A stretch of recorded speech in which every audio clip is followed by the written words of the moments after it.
Well, now the Executive Director, Socio-Economic and Accountability Project, SERAP, Mr. Dick Tokumbo Mumini now joins me on State of the Nation. At a certain time, we'll also have Hannibal Waifo, who is the President of the African Bar Association. He joins us by Skype as well.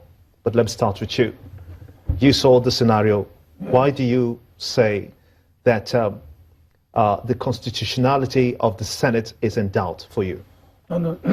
We are talking about the process relating to the confirmation and the eventual results of the confirmation of Magu as the substantive chair of the EFCC.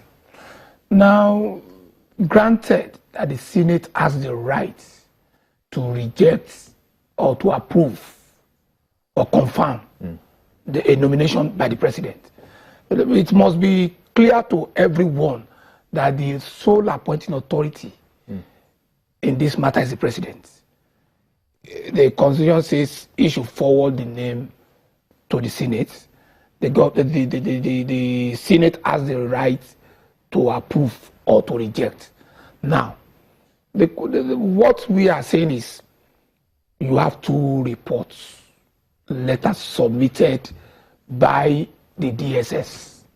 Now, what the Senate should do is to act according to the Constitution. Has it acted otherwise? No, you see, the only way you can be said to have acted fairly according to the Constitution is to act reasonably and conscientiously. Now, how did the Senate decide on which of the reports of the TSS to follow?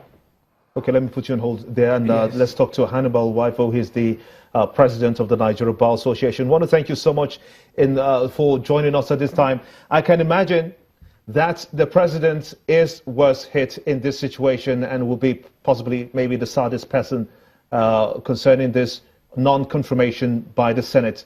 Do you think that the president has another option? Well, thank you. Thank you very much. I know the president of the Nigerian Bar Association and the president of the African Bar Association. That was a mistake on the part. But to go to what you're saying, I want to say very clearly that I do not agree with SERAP and the director, even though I respect his view. The general law is that once an act is legal, the motive behind it is irrelevant. That's the general principles of law that we all lawyers have been taught from the very beginning. If the Senate, in its wisdom, had decided that Mr. Magu is not a fit and proper person to run the EFCC, first time, second time, I think it's time for us to do justice to our country and move forward by nominating another one. The war against corruption is not about a single person running. Ribadu, since the days of Ribadu, when President Obasanjo appointed him, and all that, there have been several other EFCC chairmen that have come and gone. Some of them very controversial. Let me get your. Let me just butt in here. Let's look at your professional colleague, a senior advocate of Nigeria, Mr. Femi Falana. He is described as contravention of the rules of the Senate, which stipulates that matters which are sub judice should not be discussed by the Senate. How does this come in effect to the Senate with the DSS report presented to it on Magu's integrity? I not to go into what my learned senior, Mr. Falana, has said. A great man in all ramifications, but I'm saying that the Senate has the duty to perform for Nigerians, and the Senate, in its wisdom, twice have said they do not believe this man is qualified or is fit and proper to run the EFCC. And I have said to you that the law generally is that once an act is legal, the motive is irrelevant. The Senate have taken a decision. I think it's for Nigeria to move forward. We have so many people, including Professor S.S. Sage, there are a lot of Nigerians who can run the EFCC chair. Okay, let me put you on hold there. Let me take it away from you and come back to the studio at this point, Adetokunbo Mumini. Now, one will wonder that what will happen to the anti-corruption drive of President Muhammadu Buhari. You can see just to the right there.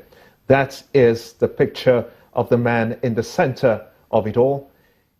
Magu, that man has been confirmed as a man who has carried out his duties diligently and is able to fight corruption.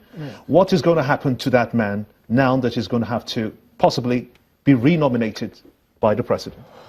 Well, the position that I take is there is no legal limitation on Magu to act as EFCC chair. The president can say once the Senate has rejected him, he need not take his name to the Senate again, if that is the person the president believes in. But let me say this again, for those that have accused the presidency of not having an holistic position in terms of fighting corruption, I imagine myself being the president of Nigeria, and I want somebody to do the work. Is it not something that is important for me to keep my house in order, so that people in the president will not frustrate the confirmation of the person that I want? I think the presidency has to put this out in order. All these conflicting statements and body language. What do you think the president is going to? Will he renominate Magu, for instance?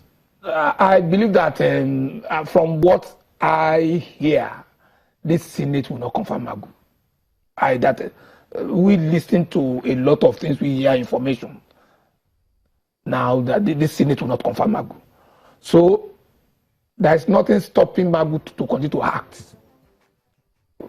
If that is what the president wants, he can leave the Senate aspect of it, and the man continues to carry out his job. You see, the idea that Magu has failed the integrity test, I believe it's politics on the part of the Senate. It's a politics on the part of the Senate. Okay, that doesn't make him less of a person whatsoever. Let's quickly take a short break now. Hannibal is still with us via Skype, and he's still with me in the studio here, Adetokunbo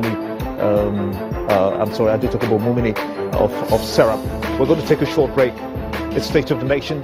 I'll be right back after these messages. Stay with us.